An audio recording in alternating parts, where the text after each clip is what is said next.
Directeur du Tour. Et vous êtes avec nous jusqu'à 9h15. Ça démarre quand déjà le Tour, vous l'avez Ça dit commence dans 3 semaines, c'est le 7 juillet. de Londres. 7 juillet. Alors figurez-vous que ce départ de Londres, en plus, on l'avait imaginé il y a 20 ans. Bien. On en reparle dans quelques instants. Après Mouloud, il y aura donc le bloc-notes, mais tout de suite, donc, notre envoyé très spécial dans la campagne.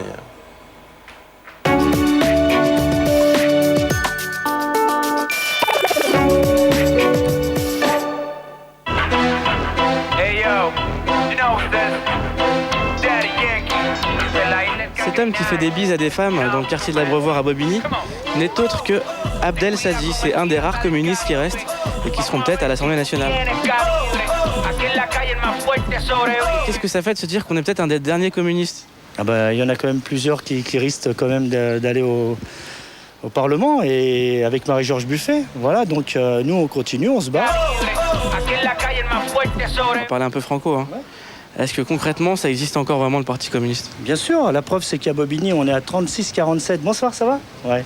On est à 36-47, donc on fait un score très important dans une ville qui est marquée à gauche à 57 voire 58%. Donc vous pensez que vous avez une chance d'être à l'Assemblée nationale? En tous les cas, j'ai une chance. Oui, j'ai une chance, sinon je ne serais pas là. Et une chance si effectivement tous les abstentionnistes vont voter. Donc ça veut dire qu'il y aurait un Abdel à l'Assemblée nationale? Pourquoi pas? Pourquoi pas? Sur votre affiche, j'ai vu le vote franchement anti-droite. Ah bah, pourquoi le franchement? Parce qu'on est à gauche. Là, c'est franchement. On est franchement à gauche. Voilà. Quand on est avec toi, on est franchement à gauche. Et puis, on continuera à se battre. Je l'ai dit. Il y a encore des gens qui sont franchement à gauche. Oui, il y a beaucoup de gens. Il y a beaucoup de gens qui feront pas le pas et qui iront pas effectivement ni vers le MoDem, ni vers Sarkozy, et qui continueront à porter des. Vous avez oublié le PS. Une partie du PS risque effectivement d'aller peut-être vers le MoDem, mais la majorité des gens du PS, et notamment à Bobigny, sont opposés effectivement à ces alliances contre nature. J'allais te poser une question facile. Hein. DJ Abdel, est-ce que tu peux changer de disque? Mais écoute, ça dépend des jours, mais moi je trouve que c'est important quand même de parler de ça. Sincèrement, je pense que c'est important parce que quand on rencontre des gens qui nous parlent par exemple de la question du logement social, eux ils savent ce que ça veut dire le mot solidarité. Quand il y a des gens qui vivent dans des bidonvilles encore dans ce département et dans ce pays en Île-de-France, qui vivent encore dans des bidonvilles, ils savent ce que ça veut dire effectivement de se battre, les mots solidarité, le mot humanisme, etc. Il y a 10 ans, il y avait un Abdel qui arrivait à Canal+, peut-être que là il y aura un Abdel qui va arriver. Qui arrivera au Parlement. Et ouais. Votez dimanche. Voilà, votez dimanche et votez pour la liste de gauche, surtout. Votez, je peux pas vous dire pour qui, mais votez, au moins allez-y, sortez de chez vous, je sais pas, faites un truc. Alors, l'adversaire de Abdel Sadi, donc en Seine-Saint-Denis, c'est Jean-Christophe Lagarde. Donc, le deuxième tour a lieu évidemment dimanche. Xavier Louis donc, nous a parlé du Tour de France. Et je rappelle que son livre Sauvons le Tour est aux éditions Prolongation. Je vous présente François Bégodeau, donc un amoureux de la petite reine, c'est ce qu'il vient de nous dire pendant le magnéto de Mouloud, et qui va nous parler de livres, mais qui n'ont pas de rapport avec ni avec le dopage, ni avec le vélo. Tout est dans tout, Bruce. Tout est dans tout, c'est pas faux. Comment ça va, Daphné? Très bien. Bonjour, bonjour, bonjour tout le monde. Donc, cours dans l'herbe, Oui. une manifestation à ne pas manquer. Un festival à ne pas manquer. Hein. Un festival de très haut niveau. Bon, c'est ce week-end, on va vous en parler. Non, c'est vachement bien. Voilà. Marie, Du reggae. du reggae. C'est bien pour ce temps-là, vous trouvez pas? Ouais. Je trouve que c'est la musique à écouter quand il fait chaud, ça aussi, non? Vous avez bouffé Mais du il fait fion, froid, c'est pas Marie. J'essaye de donner le chaud, j'adore faire Allez. croire que je pète froid, le il feu. pleut. Et Hélène nous donnera le titre de la Dans dans ma tête, quelques je instants. suis morte. Allez, les livres que François vous avez sélectionnés ce matin. Alors, d'abord, un grand livre, je dirais, tout simplement, d'Arlette Farge, qui s'appelle Effusion et tourment, le récit des corps, mais c'est surtout le sous-titre qui est important, c'est Histoire du peuple au XVIIIe siècle. Alors, ça peut paraître un peu impressionnant comme ça. Ah oui, ça je ne cache pas que... Tout à fait, mais je vais désimpressionner l'affaire. Arlette Farge, c'est une complice, à la fois une émule de Michel Foucault, qui a beaucoup travaillé, Michel Foucault, qui était historien-philosophe, disons, dans les années 70 essentiellement, et qui a travaillé sur l'histoire de ce qu'on appelle les infâmes, de ce que lui-même appelait les infâmes, mais au sens littéral, c'est-à-dire les noms célèbres, ceux qui n'ont pas les anonymes de l'histoire. En gros, le peuple. Parce que c'est vrai que, eh bien, l'histoire a été longtemps l'histoire des grands hommes, avec les grandes dates, les grands événements.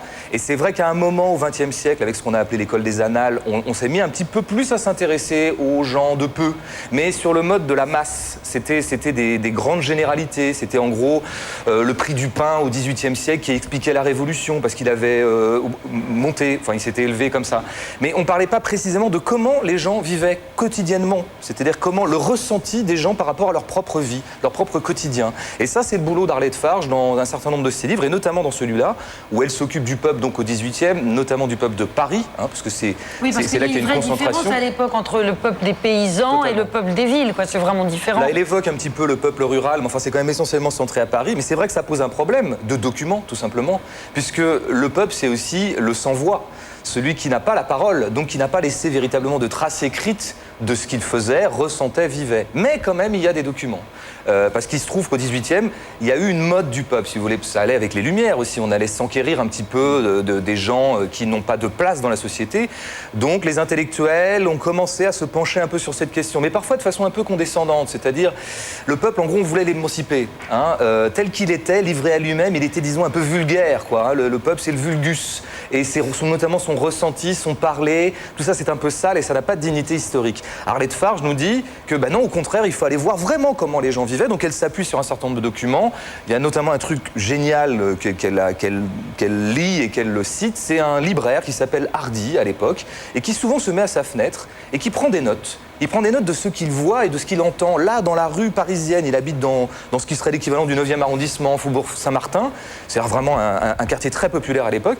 Et puis il note comment les gens se déplacent. Comment ils se parlent. Et il note aussi qu'on entend des patois, parce qu'à l'époque, à Paris, c'était un patchwork de patois, bien sûr. Il note l'odeur. L'odeur, Paris, ça puait, on le sait bien, on le sait depuis le parfum de Susskind, mais pas seulement. Il note comment les gens se draguent, s'approchent, dans quel lieu on s'isole pour aller s'embrasser ou autre chose. C'est-à-dire la vraie vie. Et puis alors après, elle s'est servie, évidemment, elle a épluché des rapports plus officiels. Et là-dessus, il y a toujours une mine qui sont les rapports de médecine. Pourquoi ? Parce que les médecins à l'époque, ils sont très inquiets du fait qu'il faut émanciper les gens, c'est-à-dire qu'il faut qu'ils soient performants. Or, donc ils vont voir du côté des artisans, qui sont les ancêtres des ouvriers en quelque sorte, et ils s'aperçoivent que l'artisanat développe des maladies propres et que ces gens travaillent dans des conditions pourries, choses qu'on s'imagine pas forcément. Et puis alors le clou du spectacle, c'est vraiment les rapports de police, évidemment, parce que il y en a plein, ils en font énormément, et là on s'aperçoit de choses très simples. Par exemple, il n'y a pas de photo d'identité à l'époque, évidemment, par définition. Alors du coup, les gens qui viennent porter plainte sont obligés de décrire les gueules des gens qui les ont agressés ou avec qui ils ont un contentieux. Portrait robot. Et donc là, une sorte de portrait robot. Et les gens sont très précis d'ailleurs. Et là, elle nous fait une succession de portraits. Et on s'aperçoit qu'il y a beaucoup de verrues. On s'aperçoit que beaucoup sont marqués par la vérole. On s'aperçoit qu'il y a des gros nez. On s'aperçoit qu'évidemment, il y a de la coupe rose. Et voilà, on voit un peu plus à quoi ressemblait le corps des gens. Parce que c'est ça qui est intéressant chez Arlette Farge, c'est qu'elle dit que l'unité de base de tout processus historique, ou en tout cas de toute analyse, c'est le corps. C'est comment les gens sentent, ressentent, etc. Et comment ils bougent, comment ils se déplacent. Et alors vraiment le clou absolu du livre, c'est quand elle parle de celui qui était le garde de la promenade des Champs-Élysées. Parce qu'à l'époque, vous savez, les Champs-Élysées, c'était à part de la ville. Donc on allait s'y promener, c'était une promenade aristocratique. Et il y a un monsieur qui est chargé de garder ça. Et alors il est désespéré. Il fait des rapports tous les jours au commissaire central de Paris pour lui dire « Venez m'aider, j'en peux plus ». Pourquoi ? Parce que le peuple est en train de débarquer aux Champs-Élysées. Chose qui fait écho avec certaines choses qui se passent maintenant. C'est marrant parce que c'est maintenant. Voilà. C'est toujours le même truc. Mais oui, mais la ville, c'est toujours ça. Les quartiers occupés par les bourgeois sont investis par le peuple, les bourgeois s'en plaignent. Et alors lui, il essaie de tenir le peuple. Et alors, donc, il appelle. Maintenant, il y a 800 CRS sur les Champs-Élysées. Mais à l'époque, ça ne change pas grand-chose. Et ce qui est bien, c'est qu'en décrivant donc, les forfaits du peuple, parce que le peuple insulte les aristos, les embête un peu, il y a un côté truculent. Des fois, ils se battent, ils amènent de la baston. Et lui, ce type, en les décrivant, en fait, il en décrit la vitalité incroyable de ce peuple de Paris qui est extrêmement mobile, bavard, etc. Alors, rappelez-nous le titre. Ça s'appelle Effusion et tourment, le récit des corps. C'est d'Arlette Farge, qui est vraiment une historienne qu'il faut suivre de livre en livre, qui travaille notamment sur la question des femmes, et c'est chez Odile Jacob. Alors, deuxième livre, très vite. Livre assez ludique, je dois dire, voire même totalement poilant, qui s'appelle L'Enfer du cinéma, qui est un dictionnaire des films cultes et maudits. Alors, c'est surtout les films maudits, et qui sont définis par les auteurs, ils sont deux, au début dans la préface, comme les films où tout se passe mal. Ouais. C'est-à-dire, donc c'est l'histoire de certains tournages, et c'est vrai que c'est à se poiler, bien sûr, puisque notamment, il y aurait des milliers d'exemples. C'est pour ça qu'il y a des invariants quand même, que ça se passe mal toujours à peu près de la même façon. Alors par exemple, entre 1000 exemples, un film s'appelle L'Enfer de Clouzot, que vous connaissez pas, pour la bonne raison qu'il n'est jamais sorti. Chabrol en a fait non pas un remake, mais il l'a fait 30 ans après. Et alors là, il y a tout. C'est-à-dire que d'abord, un variant du film maudit, engueulade entre le cinéaste et l'actrice. Là, en l'occurrence, c'est Clouseau vieillissant et Romy Schneider qui essaie de sortir de son rôle de Sissi, qui veut avoir un grand rôle. Il finira par la gifler, bien sûr. Autre invariant, le malaise de l'acteur, Serge Reggiani, qui est l'acteur principal du film, et qui va avoir un malaise dont on va dire que c'est un petit malaise sympa, simplement il est juste en dépression nerveuse. Donc il passe plein de temps à l'hôpital. Problème, on n'a pas le temps. Pourquoi? Parce qu'on tourne près d'un lac, et ce lac va être bientôt vidé par EDF. Donc on n'a plus que 3 jours pour tourner. Donc on le remplace par Jean-Louis Trintignant. Tant pis pour Reggiani. Et là, qu'est-ce qui se passe? Clouseau, crise cardiaque. Il meurt.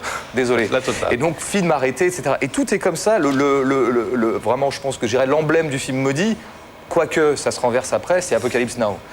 Qui cumule, d'ailleurs ça a été consigné, ça a été relaté dans un film sur le film qui s'appelle Au cœur des ténèbres, que je recommande à tout le monde, qui est le film du tournage. Qui est réalisé par Eleonore Coppola. Par exemple. La femme de Francis Tout à fait, c'était une affaire de famille. C'est vrai que Coppola, alors, et le tournage a lieu en Philippines. C'est un tournage évidemment monstrueux, où il faut beaucoup de choses. Or, on n'arrive pas à se déplacer aux Philippines, il n'y a pas vraiment de voie de communication, donc c'est un premier problème. Il va y avoir un typhon, bien sûr, la fameuse catastrophe naturelle qui va tout foutre en l'air. Donc ils rentrent tous aux États-Unis, ils reviennent, ils reprennent. Coppola va quand même faire une crise d'épilepsie. Martin Sheen, le héros, va faire une crise cardiaque.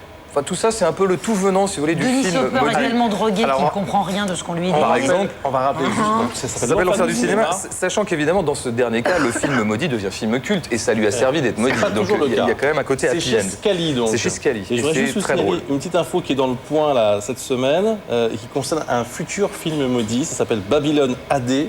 Vous savez, c'est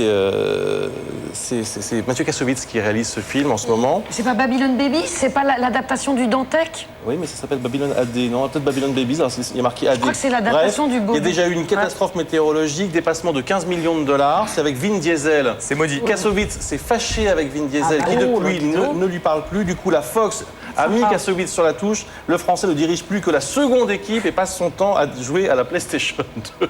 C'est du pur maudit, ça. C'est du maudit Tout va très d'usine. bien. Est-ce que ça deviendra Merci François. Il est 8h30, les titres et les...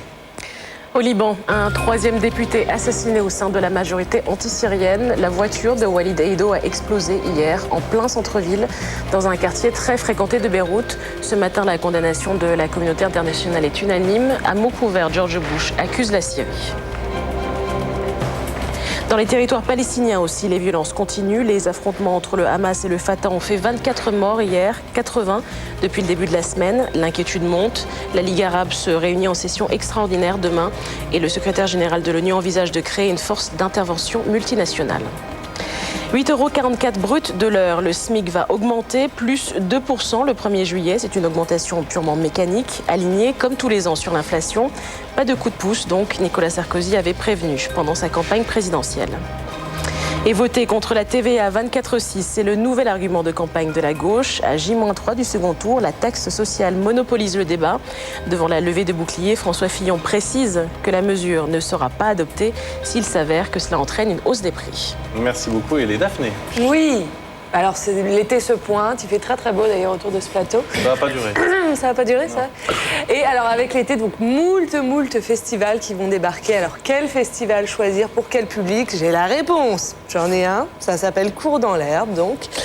Et donc, c'est un festival qui a décidé d'offrir la culture gratuite pour tous, ce qui est plutôt un bon point de départ, et qui veut replanter des arbres. Alors, je m'explique.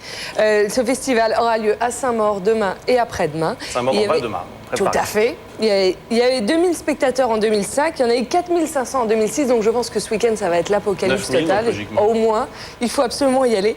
Alors, pourquoi la culture gratuite pour tous? Déjà, il y a 8 concerts, une douzaine d'artistes, plein de courts-métrages, donc il y a plein de choses à voir.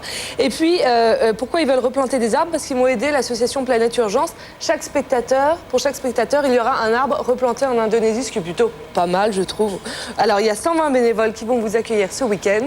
Et moi, j'ai rencontré le président de l'association sur le site, comme ça. Un type très important. Un type sympa. Ah ouais, mais un type qui a une énorme puissance. Aujourd'hui, les oiseaux chantent, il fait beau, tout est calme, mais demain, ça va ressembler à ça.